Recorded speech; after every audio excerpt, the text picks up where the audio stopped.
사랑하는 성도 여러분, 여러분들 중에는 결혼을 하신 분도 있고 아직 결혼을 하지 않으신 분들도 있습니다.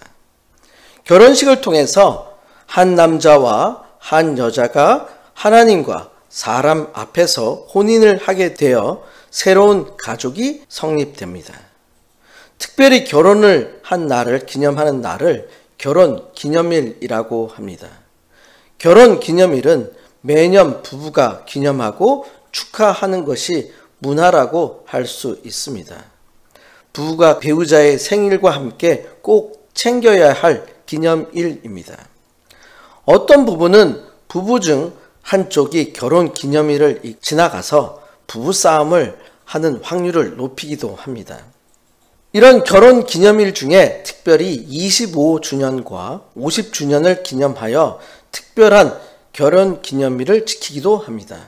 결혼한 지 25주년이 되는 결혼 기념일은 은혼식, 실버 웨딩이라고 합니다.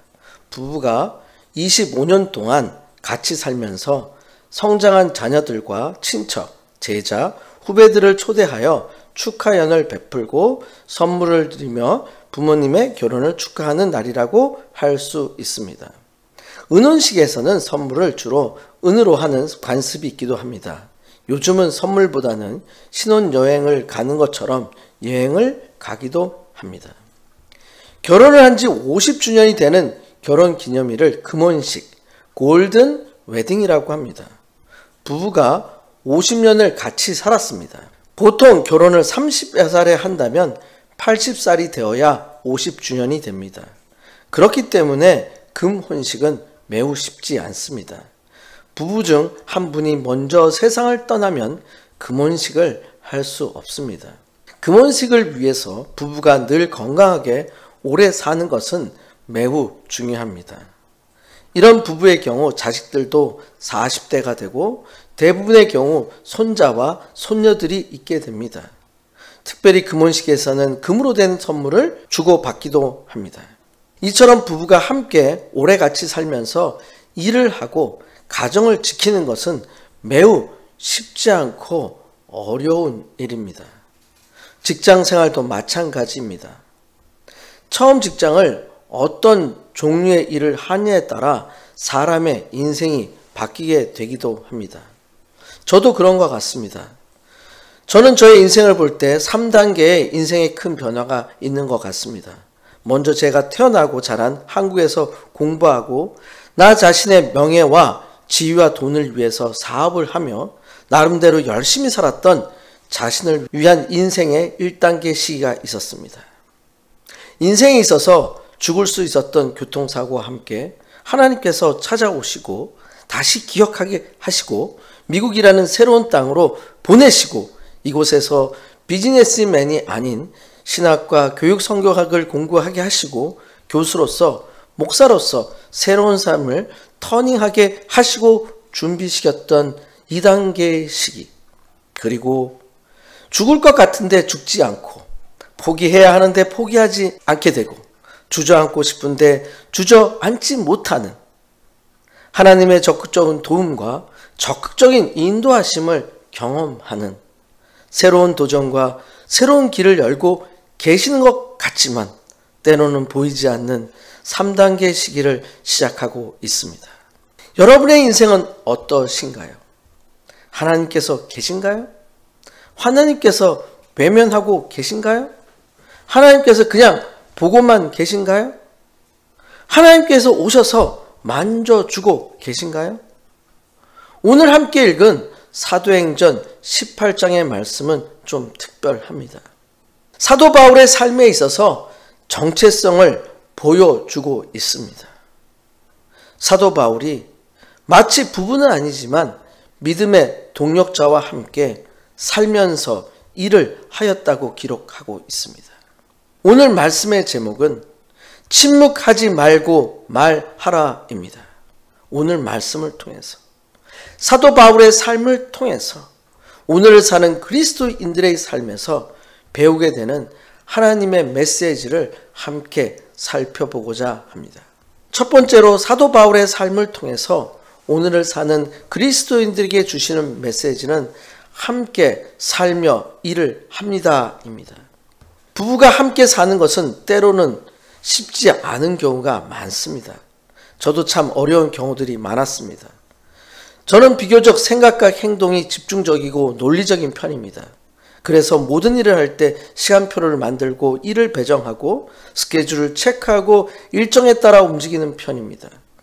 일을 할 때 여러 개의 일을 동시에 처리하는 편입니다.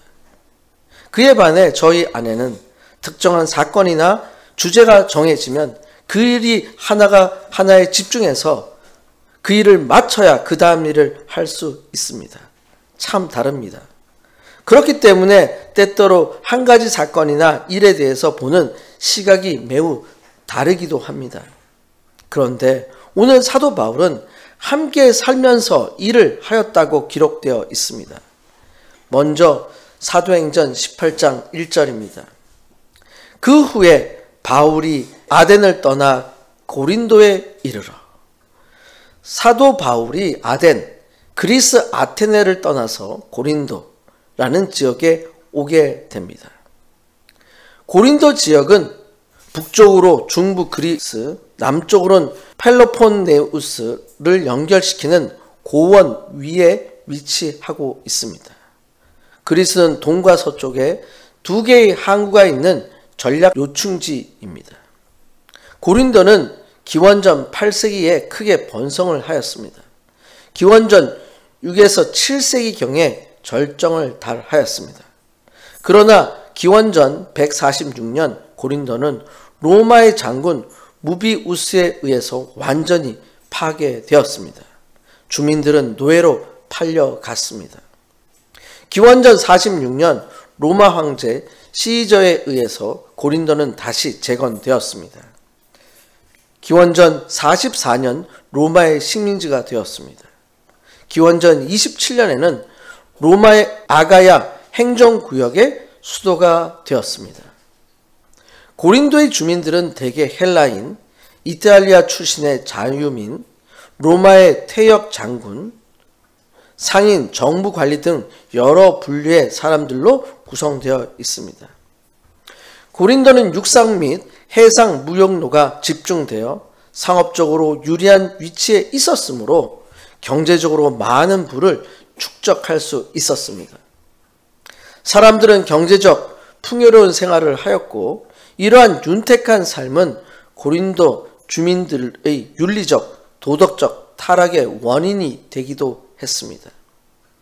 기원전 5세기 초 고린도 사람들의 문란한 생활 때문에 고린도 사람이 되다라는 뜻의 헬라어 고린디아 제스타이라는 말이 생겼습니다. 고린디아 제스타이라는 말의 뜻은 성적으로 부도덕한 사람을 표현할 때 사용되는 말입니다. 또한 고린도에는 많은 이방 신전들이 있었습니다. 고린도는 우상 숭배의 도시였다고 볼 수 있습니다. 이곳에 사도 바울이 오게 됩니다. 사도 바울은 아마도 고린도의 모든 사실을 알고 있었던 것 같습니다. 사도 바울의 입장에서 볼 때 우상 숭배의 중심지라고 할 수 있는 아덴에서의 경험은 타락한 중심지인 고린도에서 새로운 선교 전략을 세우는 데 도움이 되었을 것 같습니다. 그곳에서 사도 바울은 동역자를 만납니다. 먼저 사도행전 18장 2절입니다. 아굴라라 하는 본도에서 난 유대인 한 사람을 만나니 글라우디오가 모든 유대인을 명하여 로마에서 떠나라 한 고로 그가 그 아내 브리스길라와 함께 이달리아로부터 새로 온지라 바울이 그들에게 가매.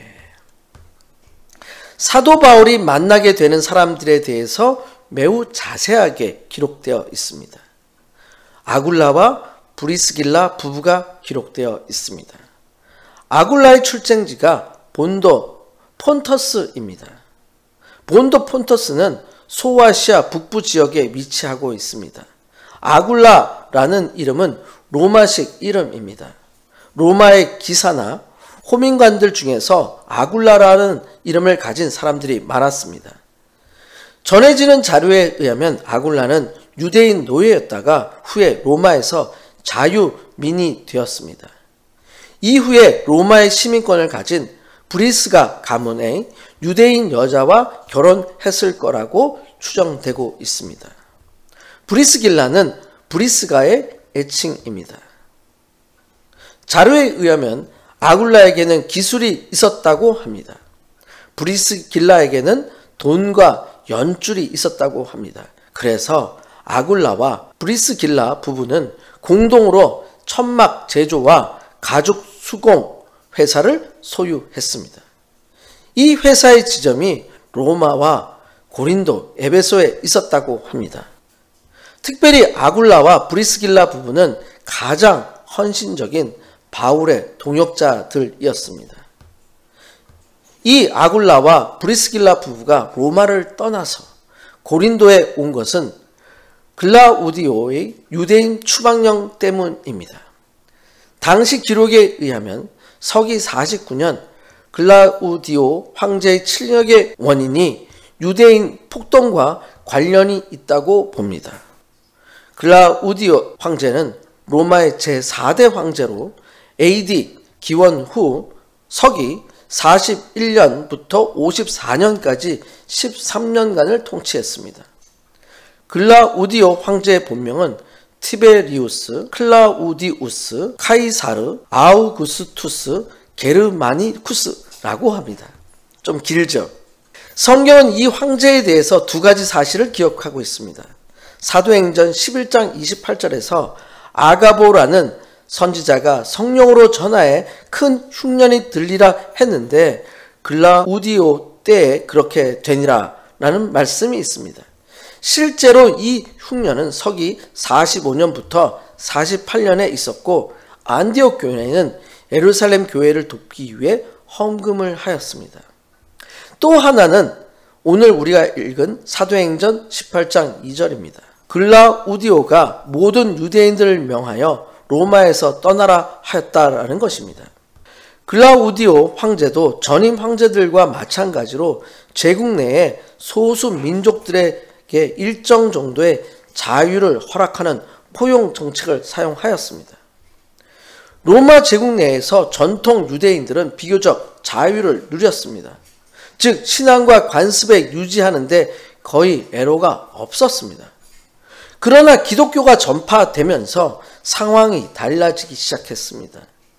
예수 그리스도의 죽음과 부활을 믿고 전하는 그리스도인들로 인해서 전통 유대인 공동체뿐만 아니라 유대인과 로마인, 유대인과 헬라인 간의 갈등과 충돌이 심하게 일어나게 되었습니다.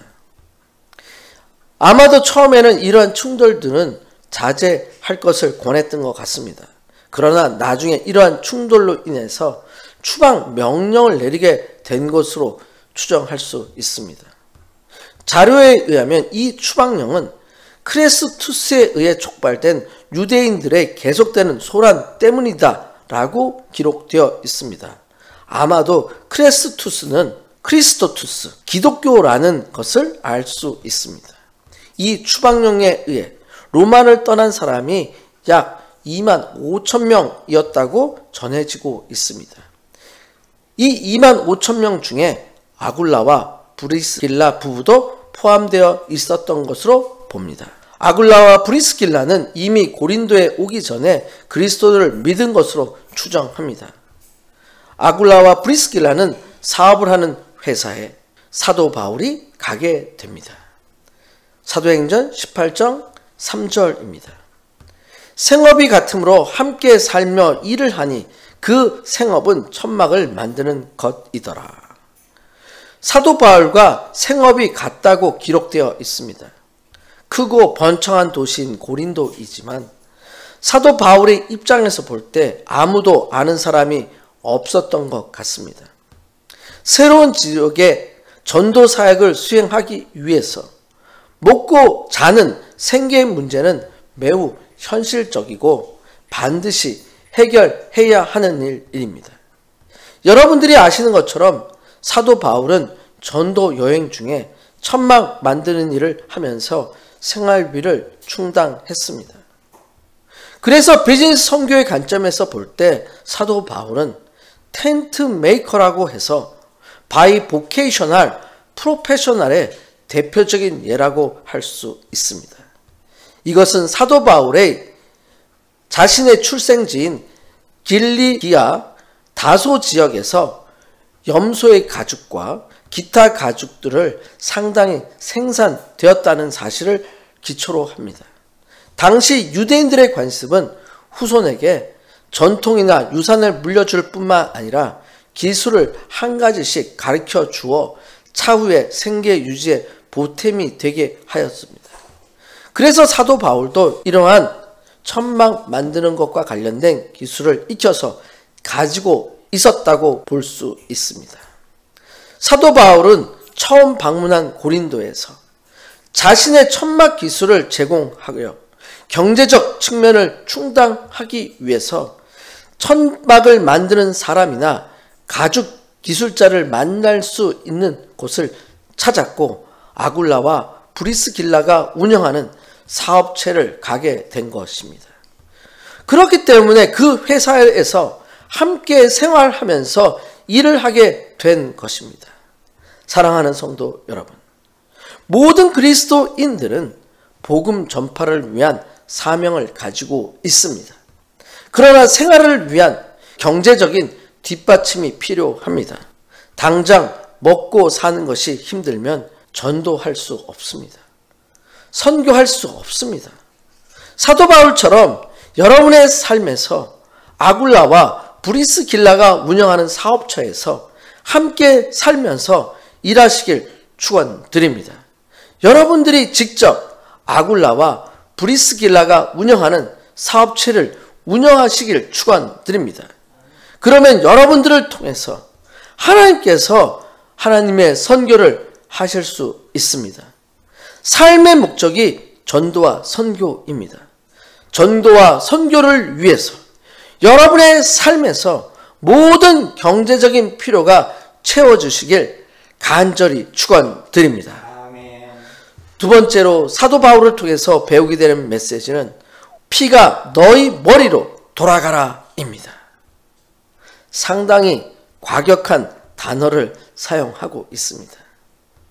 사도 바울이 왜 이러한 단어를 사용했는지 그 사항을 보면 이해할 수 있습니다. 사도행전 18장 4절입니다. 안식일마다 바울이 회당에서 강론하고 유대인과 헬라인을 권면하니라.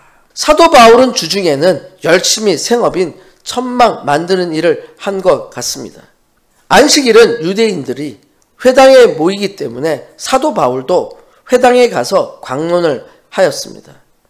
자료에 의하면 당시 고린도에는 회당이 하나밖에 없었다고 합니다. 사도 바울이 회당에서 말씀을 전한 사람들은 하나님을 경외하는 유대인과 헬라인들이었을 것 같습니다. 당시 아시아 지역에는 이렇게 흩어진 유대인들, 디아스포라라고 하는 이렇게 흩어진 유대인들에 의해서 각 도시에서 유대교 회당이 설립되었습니다. 이러한 유대인 디아스포라에 의해서 많은 이방인들이 하나님의 존재와 구약 성경에 대해서 알게 되었습니다. 구약 성경을 배우게 된 이방인들도 율법의 조항을 지키기 위해서 해당 예배에 참여했던 것 같습니다. 당시에 많은 이방인들이 율법을 준수하며 회당 예배도 참석하였지만 유대교의 폐쇄적인 배타적인 성향으로 인해서 완전한 공동체의 구성원이 되거나 완전한 개종자들이 되지 못한 것 같습니다. 이러한 이방인들과 유대인들이 모여있는 회당에서 사도 바울은 말씀을 전한 것입니다. 이때까지 사도 바울은 강의를 하는 것처럼 강론하고 유대인과 헬라인에 대해서 적극적인 모양보다는 권면하는 정도로 복음을 전한 것 같습니다. 고린도에 실라와 디모데가 오게 됩니다. 18장 5절입니다. 실라와 디모데가 마게도냐로부터 내려오매 바울이 하나님의 말씀에 붙잡혀 유대인들에게 예수는 그리스도라 밝히 증언하니 실라와 디모데는 사도 바울의 동역자입니다. 디모데는 데살로니가로부터 옵니다. 실라는 빌립보에서 도착을 하였습니다. 디모데는 데살로니가 교회의 신자들이 환난 가운데서도 좌절하지 않고 기쁨으로 신앙생활을 열심히 하고 있다는 좋은 소식을 사도 바울에게 전해 주었습니다. 또한 사도 바울에게 데살로니가 신자들이 그리스도의 재림과 관련해서 약간의 혼란이 생겼다는 소식도 전하였습니다. 사도 바울은 디모데가 전한 데살로니가 교회의 소식을 듣고 답장을 썼습니다. 이렇게 소식을 듣고 쓴 서신이 데살로니가 전서입니다. 그리고 이후에 데살로니가 교회가 그리스도의 재림에 관한 바울의 가르침을 오해하여 혼란에 빠진 것을 알게 된 후 두 번째 서신인 데살로니가 후서를 기록하였습니다. 실라는 빌립보 교회의 소식들과 그들이 보낸 연보, 헌금을 가지고 고린도에 있는 사도 바울에게 왔습니다. 빌립보 교회에서 보내진 헌금은 사도 바울에게 있어서 아주 시기적절하고 유용하였습니다. 빌립보 교회의 헌금으로 사도 바울은 생계 유지에 도움이 되었고 말씀 전파에만 몰두할 수 있도록 되었습니다.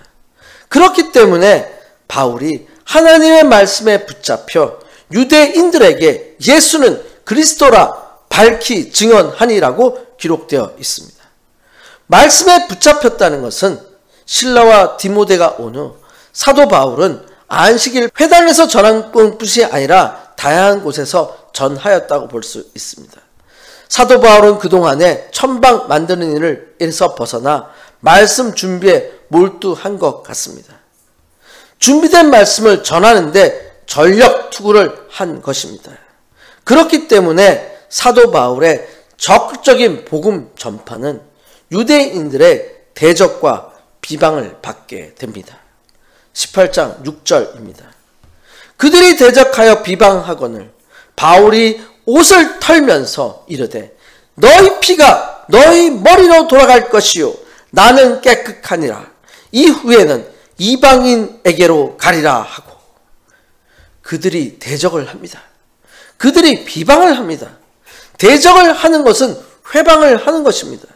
이것은 예수님의 사역에 대한 바리새인들이 신성모독이라고 하는 것과 예수를 핍박했던 것과 동일한 것입니다. 사도 바울의 선교에 대한 유대인들의 대적과 비난입니다. 유대인들의 대적과 비난은 비시디아 안디옥에서도 있었습니다. 그렇기 때문에 사도 바울의 복음 전파는 유대인들의 사악하고 완악한 행동으로 인하여 유대인들로부터 방향을 바꿔서 이방인들에게 직접 복음을 전파하게 된 것입니다. 사도 바울의 모습을 보시길 바랍니다. 사도 바울은 옷을 텁니다.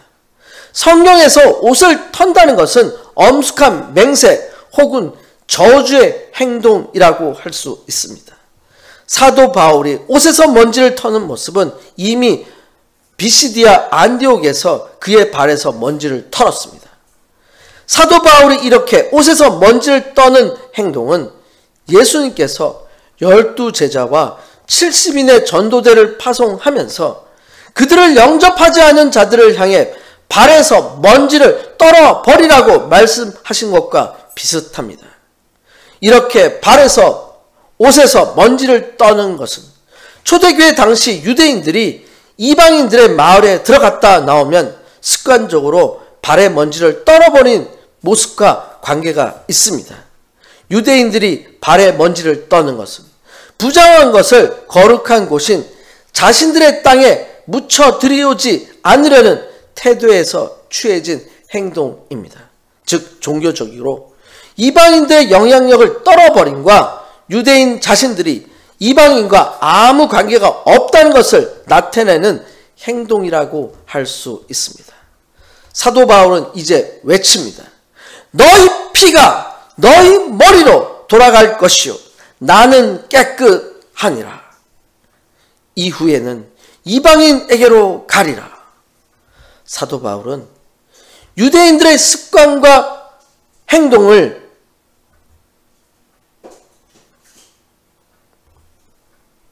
행동에 대해서 결단을 내립니다.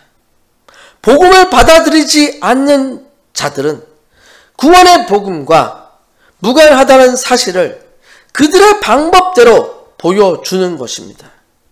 피가 머리로 돌아갈 것이요 라고 하는 말씀은 사도 바울이 구약 성경 에스겔에 나타난 말을 다시 한번 말하는 것입니다.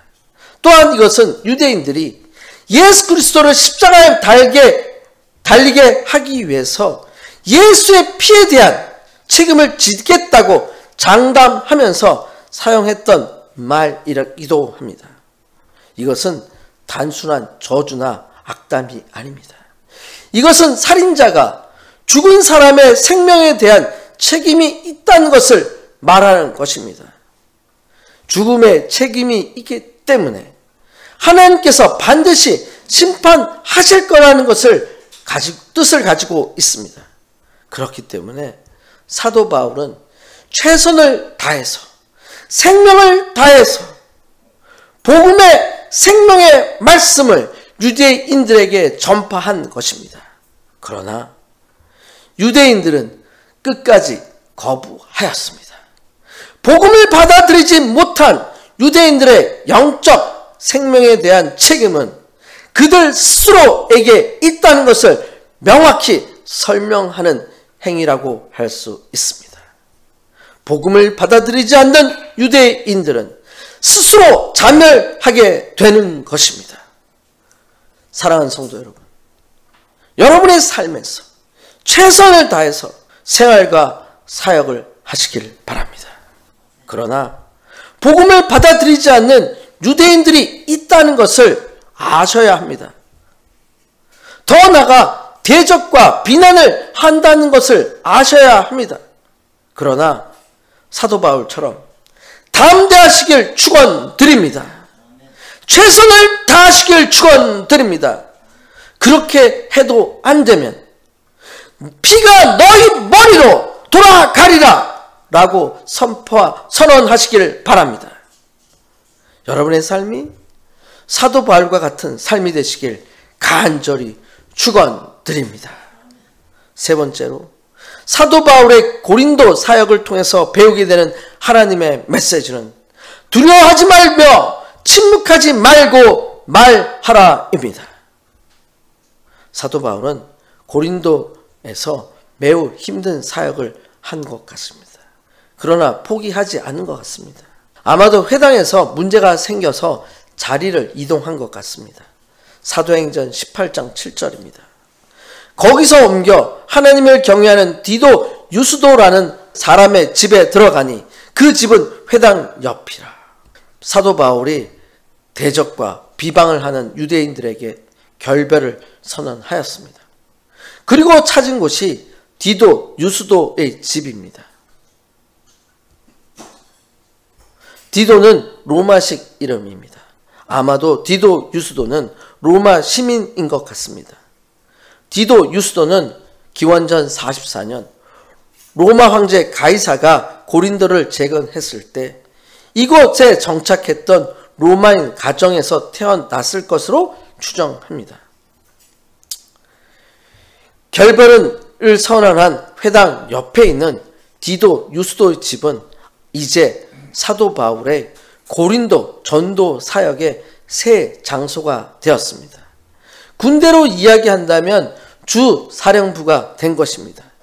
이곳에서 고린도 교회의 최초 교회 장소가 된 것입니다. 이제 새로운 역사가 일어납니다. 18장 18절입니다. 또 회당장 그리스보가 온 지방과 더불어 주를 믿으며 수많은 고린도 사람도 듣고 믿어 세례를 받더라.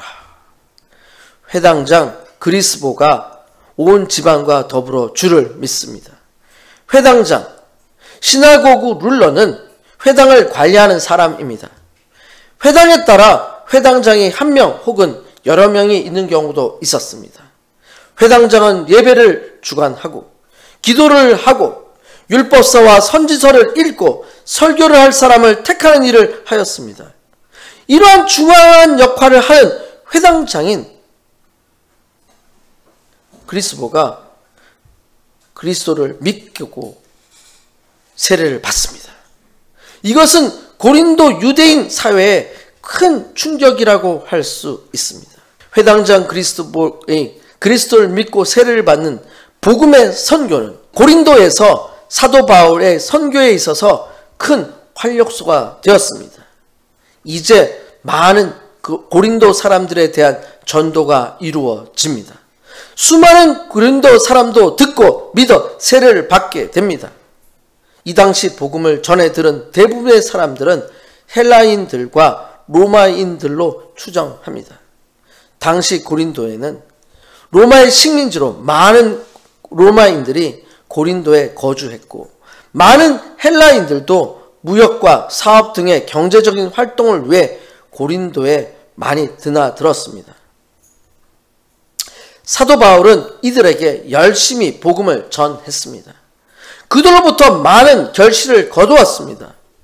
로마서 및 고린도 전서에는 에베네도와 세데바나, 부드나도와 아가이고 등 유스도와 그리스도 제외하고 복음을 받아들였던 많은 이방인들의 이름이 기록되어 있습니다. 아마도 사도 바울의 전도와 선교 사역을 통해서 이렇게 만들어진 고린도 교회는 대부분의 수가 이방인들로 구성되었으며 소수의 유대인들이 있었음을 알 수 있습니다. 그들이 듣고 믿어 세례를 받게 됩니다. 믿고 세례를 받는 일이 계속 이루어졌습니다. 사도 바울의 헌신적인 선교 활동으로 많은 믿는 사람들이 계속해서 생겨났음을 나타내 주고 있습니다. 사도 바울이 밤에 환상을 보게 됩니다. 사도행전 18장 9절입니다. 밤에 주께서 환상 가운데 바울에게 말씀하시되 두려워하지 말며 침묵하지 말고 말하라. 사도 바울은 이미 여러 차례 환상 가운데 예수님을 만났습니다. 다메섹으로 가는 도중에 극적인 회심을 하게 된 때부터 드로아에서 예루살렘에서 사울은 환상을 봤습니다. 사울은 어려운 상황마다 환상 가운데 예수님을 만나 위로를 얻고 힘을 얻었습니다. 이렇게 환상 가운데 나타나신 예수님은 사도 바울이 흔들림 없이 굳건하게 사도의 직분을 수행하는데 큰 힘이 되고 위로가 되었습니다. 예수님께서 말씀하십니다. 두려워하지 말며 침묵하지 말고 말하라. Do not be afraid. Keep on speaking. Do not be silent. 아마도 고린도에서 유대인 회당장과 같은 개종으로 인하여 유대인들이 사도 바울에 대한 보복을 계획했을지도 모릅니다. 사도 바울은 이러한 사회적 큰 동요로 인해서 유대인들의 핍박이 시작되기 전에 고린도를 떠나서 다른 곳으로 가고 싶을 수도 있었던 것 같습니다. 고린도전서 2장 3절에는 사도 바울이 기록했습니다. 내가 너희 가운데 거할 때에 약하고 두렵고 심히 떨었노라고 고백하였습니다. 아마도 사도 바울은 대적과 비방으로 인하여 영적 위축이 있었고 영적 위로가 격려가 꼭 필요한 상황이었던 것 같습니다. 이때 예수님께서 환상으로 나타나셨습니다. 그리고 말씀하십니다. 두려워하지 말며 침묵하지 말고 말하라. 사랑하는 성도 여러분, 예수님께서 말씀하십니다. 두려워하지 말라. 침묵하지 말라. 말하라. 라고 하십니다. 믿으시면 아멘으로 고백하시기를 바랍니다. 아멘. 환상으로 나타나신 예수님께서 이제 약속까지 굳게 하십니다. 사도행전 18장 10절입니다. 내가 너와 함께 있음에 어떤 사람도 너를 대적하여 해롭게 할 자가 없을 것이니 이는 이 성중에 내 백성이 많음이라 하시더라. 주님께서 사도 바울에게 너와 함께 있겠다고 하십니다. 이 말씀은 예수님께서 부활 승천하실 때에 이 땅에 있는 그의 제자들과 성도들에게 약속으로 주신 말씀입니다. 이것은 모든 믿는 그리스도인들에게 주시는 약속의 말씀입니다. 이 말씀을 사도 바울이 알지 못하는 것이 아닙니다. 그러나 사도 바울은 오랜 선교 여행과 지속적인 말씀 전파와 그리고 계속되는 유대인들의 대적과 위협으로 인하여 지치고 위축되었던 것 같습니다. 그렇기 때문에 예수님께서 직접 환상을 통해서 사도 바울에게 찾아오셔서 일깨워 주시고 위로해 주시는 것입니다. 사랑하는 성도 여러분, 여러분의 삶에서 여러분의 동역자들과 함께 살면서 일을 하시길 축원드립니다. 경제적인 활동이 필요하면 최선을 다해서 일하시길 축원드립니다.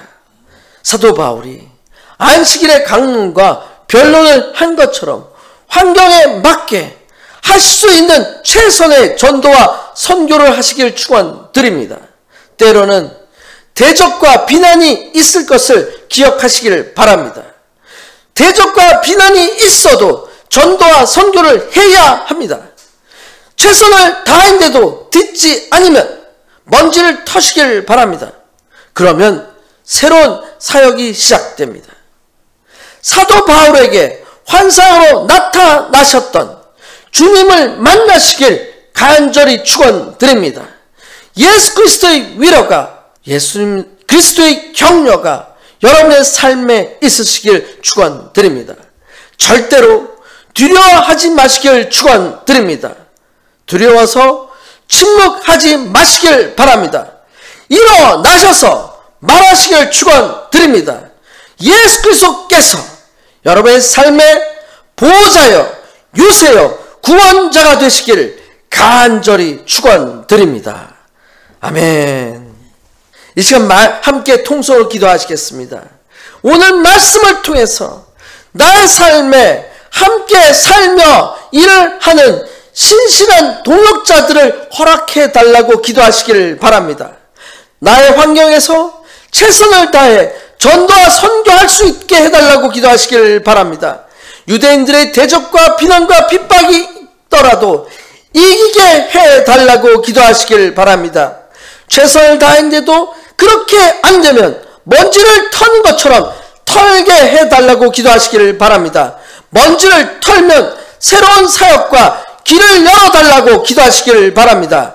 사도 바울에게 환상으로 격려와 위로를 해주신 예수 그리스도께서 나에게도 나타나여 보여달라고 기도하시길 바랍니다.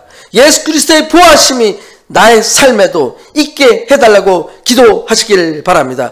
다 함께 일어나서 주여 세 번 크게 외치시고 기도하시겠습니다.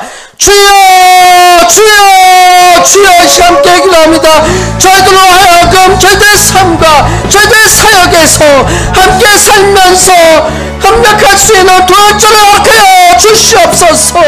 동역자들을 통해서 저희들의 사역이 넘치는 축복이 있을 수 있도록 인도하여 주시옵고 서로 협력하면서 사역을 감당할 수 있도록 인도하여 주시옵소서. 저희 사역에 때로는 저희들의 시험이 있음을 고백합니다.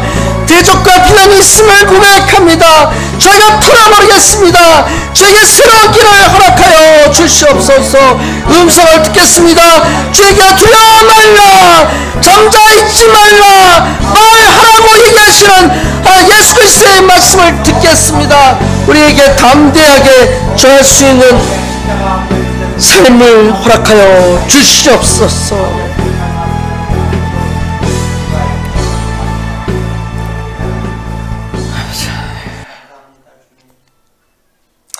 하나님 아버지 감사합니다.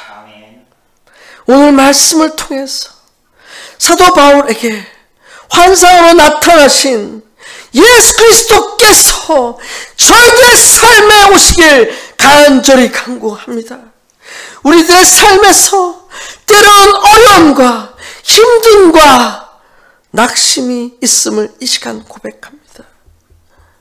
우리들의 삶에 모든 어려움과 힘듦과 낙심은 예수 그리스도의 이름으로 물러갈지어다. 아멘. 사도 바울의 삶이 나의 삶이 되게 해주시기를 간구합니다. 아멘. 우리의 삶을 지켜주시고 보호해 주시고 축복하여 주시옵소서. 아멘. 우리의 삶의 위로자이시며 구원자가 되시는 예수 그리스도의 이름으로 간절히 기도드렸습니다. 아멘.